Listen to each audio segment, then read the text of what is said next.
Corona సమయంలో ఒక సంక్లిష్టమైనటువంటి పరిస్థితిలో ప్రజలు బతకడమే కష్టంగా ఉంది. బతకడం కష్టంగా ఉన్న దాని మీద బ్యాంక్ అప్పులు కూడా చెల్లించలేకపోతా ఉంటే సుప్రీంకోర్టు ఈరోజు కూడా ఇచ్చింది. డిసెంబర్ వరకు వారికి మారిటోరియం విధించాలి, అంటే అప్పులు చెల్లించకుండా అవకాశం ఇవ్వాలి, వడ్డీలు కూడా మీరు పునరాలోచన చేయాలని కూడా సుప్రీంకోర్టు చెప్పింది. బ్యాంకులో తీసుకున్న అప్పుకు చెల్లించడానికే ఇన్ని పరిమితులు పెడుతున్నప్పుడు, ఇన్ని ఇబ్బందులు గమనిస్తున్నప్పుడు, ప్రభుత్వాలు మాత్రం పన్ను మీద పన్ను భారాలు వేసి ఈ రకంగా చెత్త మీద పన్ను ఏంటి, సిగ్గుపడాలి ప్రభుత్వాలు. దీనివల్ల ఇదొక విజయవాడలో ప్రారంభమైంది. నోటీసులు కూడా ఆల్రెడీ ఇస్తున్నారు. దాంట్లో నోటీసుల్లో నెలకి 100 రూపాయలు ఈ నెల నుండే, మళ్ళీ వచ్చే నెలతో కూడా ఆగల. కనీసం కోవిడ్ ఉంది, కరోనా ఉంది కాబట్టి కొద్దిగా ఆగుదామని ఉండేది. వీళ్ళ దృష్టిలో అది కూడా లేదు. కేంద్ర రాష్ట్ర ప్రభుత్వాలు మున్సిపాలిటీలకి వాళ్ళకు వచ్చిన పన్నులోంచి వాటా ఇవ్వాలి.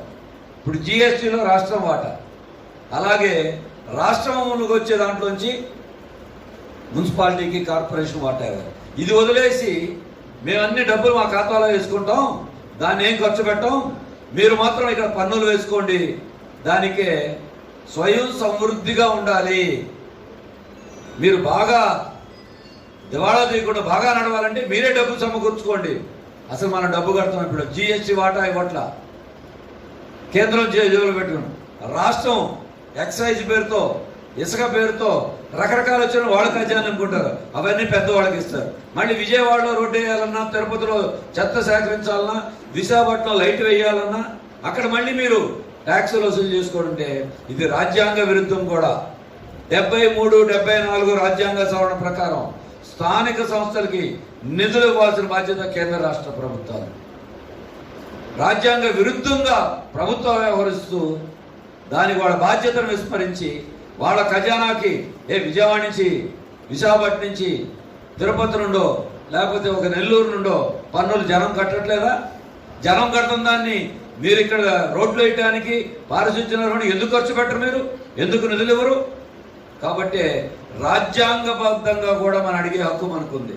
అందుకే ఇటువంటి సందర్భంలో ఈ విషయం మీద చట్ట విరుద్ధంగా, రాజ్యాంగ విరుద్ధంగా ప్రభుత్వాలు వ్యవహరిస్తూ ఇటువంటి పన్నులను వేస్తూ ఉన్నారు.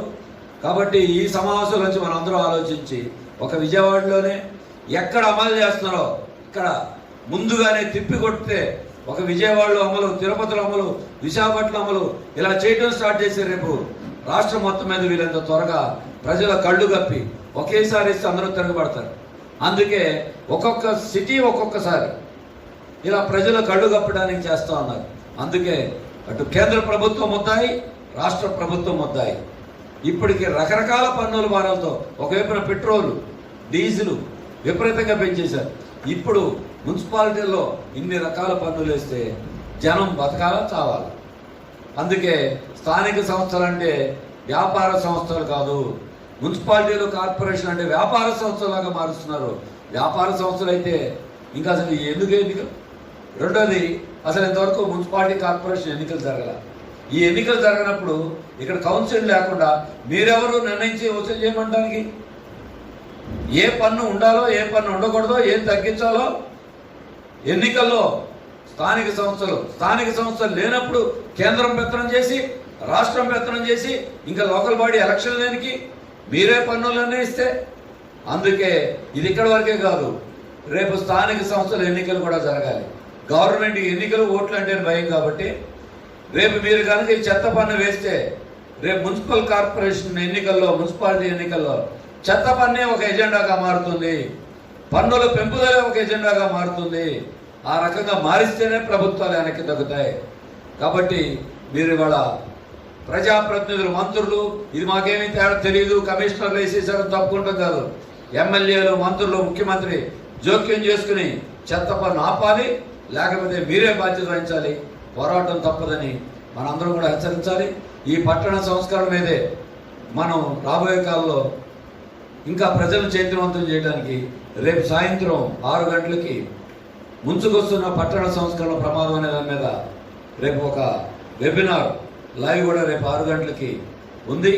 కాబట్టి ఈ చెత్త పన్నుకు వ్యతిరేకంగా ఉద్యమంలో అందరూ కలిసి రావాలని, ఈ ఉద్యమాన్ని రాష్ట్ర వ్యాప్తంగా చేపడదామని అందరికీ విజ్ఞప్తి. సామాన్య ప్రజలు మనం ఎలా బతకాలి, బతికొండాలి అనేటువంటి ప్రయత్నాల్లో ఉంటే ప్రభుత్వాలు మాత్రం మనం ప్రజలను ఏ విధంగా దోచుకోవాలి, ఏ విధంగా మనం అనుకున్నటువంటి తిరోగమనమైనటువంటి చట్టాలను ముందుకు తీసుకురావాలనేటువంటి ప్రయత్నంలో ఉన్నాయి. కేంద్ర ప్రభుత్వం కనుక చూసుకున్నట్లయితే ఈ కరోనా కాలంలో అనేకమైన చట్టాలకి మార్పులు చేస్తూ ఉన్నది. కార్మిక హక్కులన్నింటినీ కాలరా చేస్తూ ఉన్నది. అదేవిధంగా విద్యలో తిరోగమన చర్యలుగా మన రాజ్యాంగం చెప్పినట్టుగా ఒక శాస్త్రీయ ఆలోచనలను పెంపొందించే విధానాలు కాకుండా మూఢనమ్మకాలు పెంచే విధంగా సిలబస్లు పెడతా ఉన్నారు. అట్లాగే ఈ పవర్ ప్లాంట్ విద్యుత్తుకు సంబంధించి రాష్ట్రాలకు ఉన్నటువంటి హక్కుల్ని తొలగిస్తూ ఉన్నారు. సబ్సిడీలు ఇవ్వడానికి వీలు లేదని అది కూడా కేంద్ర ప్రభుత్వం చేతిలోకి తీసుకోవాలని చెప్పి అనేకమైనటువంటి చట్టాలను ఈ కరోనా కాలంలో వాళ్ళు ఇష్టరాజ్యం చుట్టూ చేస్తున్నటువంటి ఘటనలు మనం చూస్తూ ఉన్నాం. దాంట్లో భాగంగానే మరి ఈ విషయానికి వచ్చినప్పుడు పన్ను అనేటువంటిది కనుక అన్నట్లయితే, పన్ను విధించాలి అన్నట్లయితే మన యొక్క కార్పొరేషన్ కానివ్వండి, అంటే స్థానిక ప్రభుత్వాలు, స్థానిక సంస్థలు, ప్రజలు ఎన్నుకోబడినటువంటి ఆ సంస్థలు కొన్ని తీర్మానాలు చేయాల్సి ఉంటుంది. కాబట్టి ప్రజాప్రతినిధులు ఉంటే ఈ పన్నుటికి వ్యతిరేకంగా ఉంటారు. కాబట్టి ఇది పన్ను కాదు, ఇది సేవా రుసుము అని ఒక అందమైనటువంటి పేరు పెట్టారు. దీన్ని యూజర్ ఛార్జెస్ అంటారు. ఈ యూజర్ ఛార్జెస్ అని పెట్టిన తర్వాత అంటే మనకి పన్ను కనుక పెంచాలి అంటే దానికి ఒక చట్టం ఉంటుంది, ఒక ప్రొసీజర్ ఉంటుంది, దాన్ని ఫాలో అవ్వాల్సిన అవసరం ఉంటుంది. ఎందుకంటే గతంలో మనం ఆస్తి పన్నులు పెంచినప్పుడు న్యాయస్థానాలకు వెళ్ళినప్పుడు ఎక్కువ సందర్భాల్లో ప్రభుత్వం కానీ కార్పొరేషన్ కానీ ఓడిపోయినట్టే కనపడతాయి. వీళ్ళు అక్రమంగా పన్నులు పెంచారు. కాబట్టి దీని నుంచి మనం తప్పుకోవాలి అనుకునేటువంటి ఉద్దేశంతో యూజర్ ఛార్జెస్ అనేటువంటి సేవా రుసుము అంటారు. సేవా పన్ను కూడా చెత్త పన్ను అని అంటున్నా. కమిషనర్ చెప్తున్నాడు ఇది పన్ను కాదని. ఎందుకంటే పన్ను అనేసరికి ఏంటంటే చాలా గొళ్ళాలు పట్టుకుంటారు. కాబట్టి ఇది సేవా రుసుము మేము పెంచుకోవచ్చు. దానికి ఏంటంటే ఎన్నికైనటువంటి ప్రజాప్రతినిధులు అవసరం లేదు, కమిషనరే ఆయన చేసేయచ్చు ఏదైనా హక్కు ఉన్నది చట్ట ప్రకారం అని. సరే మరి